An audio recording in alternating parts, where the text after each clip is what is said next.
अस्सलाम वालेकुम। मैं मोहम्मद इमरान मकबूल नोबल एक्सपर्ट अकेडमी में आपको वेलकम कहता हूँ। लास्ट टाइम हमने बात की थी लो लेवल लैंग्वेज की। आज बात करनी है हमने हाई लेवल लैंग्वेज की। कहता high level language is a type of language that is written in English like word. ठीक है ना। A type of language that is near to the human being. Human being यानी इंसान के करीब होती है। इंग्लिश में जैसे लफ्ज लिखे जाते हैं उसमें लिखी जाती है।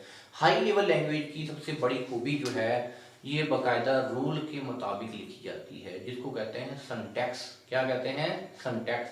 सिंटैक्स क्या होता है? Set of rule to write a computer programme.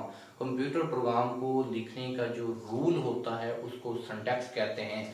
तो हाई लेवल लैंग्वेज की सबसे बड़ी जो खूबी होती है वो किसके मुताबिक लिखा जाता है? ये सिंटैक्स के मुताबिक लिखी जाती है। समझ आ गई बात यहाँ तक? ठीक है। जितनी भी किस्म की हाई लेवल लैंग्वेज उसको किसी न किसी कंपाइलर के थ्रू कन्वर्ट की जाता है ताकि उसको मशीन लैंग्वेज में उसको कन्वर्ट किया जाए और कंप्यूटर उसको अंडरस्टैंड कर सके। हमारे पास हाई लेवल लैंग्वेज की चार कैटेगरी हैं। सबसे पहले प्रोसीजरल लैंग्वेज। ठीक है ना।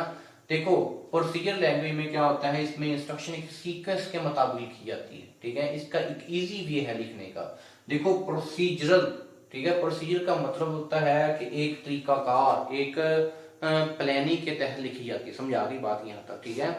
तो इसमें कहता है what to do and how to, यानी क्या करना है और कैसे करना है, ये मुकम्मल प्रोसीजर के साथ इसमें बताया जाता है। प्रोसीजर लैंग्वेज का नाम ही रखा जाता है what to do and how to do. क्या किया जाता है? व्हाट टू डू, क्या करना है, and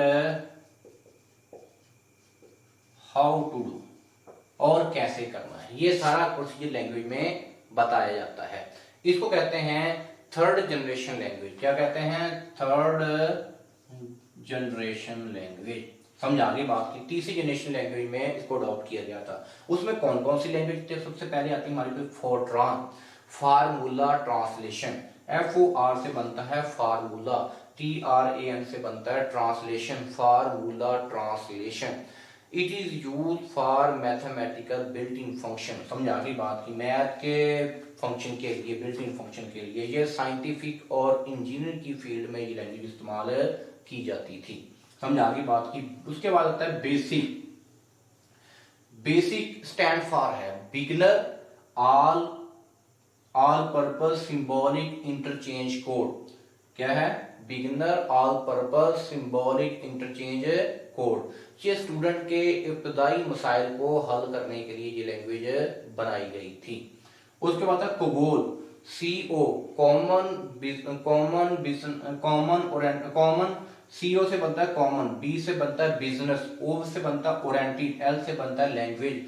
common business oriented language.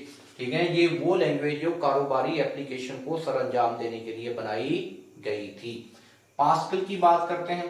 Pascal एक मैथमेटिशियन था, फ्रेंच मैथमेटिशियन था जिसने इस लैंग्वेज को बनाया। तो उसके ऑनर में इस लैंग्वेज का नाम रख दिया पास्कल लैंग्वेज। समझ आ गई बात? किस एक आदमी के नाम पे इसका नाम रखा गया था। यह साइंटिफिक और कारोबारी एप्लीकेशन को सरअंजाम देने के लिए बनाई गई थी। और ये हमारे पास आता है C लैंग्वेज। ये ड्राइव किया गया किससे? B लैंग्वेज से 1972। ठीक है। इसका जो न्यू एडिशन आया है वो ANSI C है। समझ आ गई बात यहां तक? ये क्या करता है? सिस्टम और एप्लीकेशन सॉफ्टवेयर को बनाने के लिए इस्तेमाल की जाती है। ये हमारी कौन सी थी? Procedure language. दूसरी हमारे पास कैटेगरी है object oriented language. Object oriented language is used for object oriented programming, जिसको दूसरे लफ्जों में कह देते हैं ऊप। क्या कह देते हैं? ऊप कह देते हैं, ऑब्जेक्ट ओरिएंटेड प्रोग्रामिंग। ठीक है। इसमें क्या होता है? ऑब्जेक्ट को बेस बना के प्रोग्रामिंग की जाती है। Object is a collection of data and function. इसमें ऑब्जेक्ट क्या हो सकता है? किसी पर्सन का नाम हो सकता है, किसी चीज का नाम हो सकता है, किसी जगह का नाम होता है। ये सारी चीजें हमारे पास क्या है? ऑब्जेक्ट हैं। इसमें हम दो चीजें लेते हैं, एक उसकी प्रॉपर्टीज जिसको देते हैं डाटा मेंबर कहते हैं, और दूसरे उसके मेंबर फंक्शन होते हैं। ठीक है। फर्ज करो एक पर्सन हमने ऑब्जेक्ट ले लिया, उसमें क्या हमारे पास आता है? उसमें हमारे पास आता है कि पर्सन की प्रॉपर्टीज क्या है? उसका नेम, उसका एड्रेस, उसकी एज, ये उसकी प्रॉपर्टीज हैं, समझा, ये उसकी डाटा मेंबर है। उसके फंक्शन क्या होते हैं, वो क्या कर रहा है, क्या कर रहा है, क्या नजर आ रहा है हमें, ठीक है। उसमें हमारे पास आता है वो खा रहा है, ईटिंग, ठीक है, टॉक बोल रहा है, वाक चल रहा है, ये उसके फंक्शन होते हैं। हम क्या करते हैं ऑब्जेक्ट ओरिएंटेड प्रोग्रामिंग में, किसी भी ऑब्जेक्ट को बेस बना के उसके बारे में दो बातों की इंफॉर्मेशन लेते हैं। एक उसके डाटा मेंबर यानी इसको प्रॉपर्टीज कहा जाता है, दो उसके मेंबर फंक्शन, इसको कहते हैं उसके फंक्शन या उसके मेथड कहा जाता है। इसको चेक करने के लिए दो किस्म की लैंग्वेज आती है, सी प्लस प्लस और जावा हमारे पास आती है। तीसरी कैटेगरी है नॉन प्रोसीजरल लैंग्वेज। देखो प्रोसीजरल में क्या था, what to do and how to do, what to do and how to do. Non procedural बताया जाता है what to do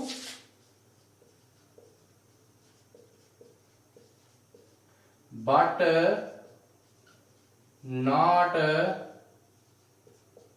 how to do, यानी क्या किया जाता है और कैसे किया जाता है, ये तो प्रोसीजर में बताया जाता है, लेकिन क्या किया जाता है ये बताया जाता है क्या करना है, व्हाट टू डू क्या करना है, but not how to do, और बल्कि बल्कि ये लेकिन ये नहीं बताया जाता कैसे करना है।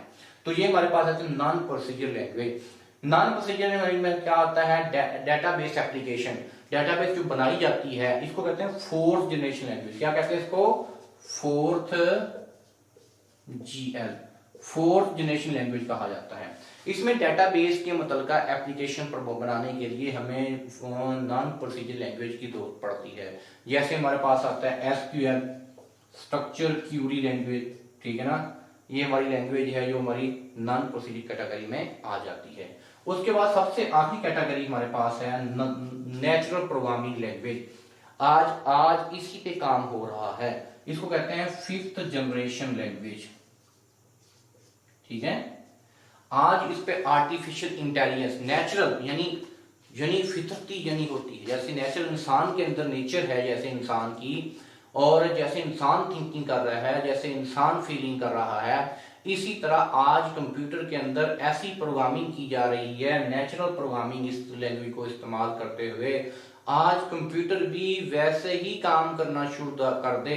आज इसकी कोशिश अटेम्प्ट हो रही है, जिसकी बेहतरीन एग्जांपल जो है रिबोट। रिबोट क्या करता है, हमारे पास क्या करता है रिबोट, हमारे पास रिपोर्ट ऐसे ही काम करता है जैसे इंसान काम करता है, वैसे ही रिपोर्ट काम करता है जैसे इंसान एक इंडस्ट्री में काम करता है, ठीक है ना। तो वो क्या करता है, नेचुरल प्रोग्रामिंग लैंग्वेज को इस्तेमाल करके आज कंप्यूटर के अंदर आर्टिफिशियल इंटेलिजेंस डाली जा रही है। वो किसकी वजह से मुमकिन है, वो नेचुरल प्रोग्रामिंग लैंग्वेज के जरिए मुमकिन है। तो हमने मेरे दोस्तों प्रोग्रामिंग लैंग्वेज में दो बातें की, एक हमने कहा कि ये लो लेवल लैंग्वेज होती है और दूसरी हमने हाई लेवल। लो लेवल को पिछले लेक्चर में डिस्कस कर दिया था, हाई लेवल को यहाँ पे मैंने डिस्कस कर दिया है। पिछली का लिंक भी मैं इस वीडियो में रख दूंगा ताकि आपको अगर उसको भी आप वॉच करना चाहें तो उसको भी देख सकते हैं। दोस्तों अगर अभी तक आपने हमारा चैनल सब्सक्राइब नहीं किया, हमारे चैनल को सब्सक्राइब करें और बेल आइकन दबाएं ताकि हर आने वाली वीडियो आप तक पहुंचती रहे। जज़ाकल्लाहु खैरन।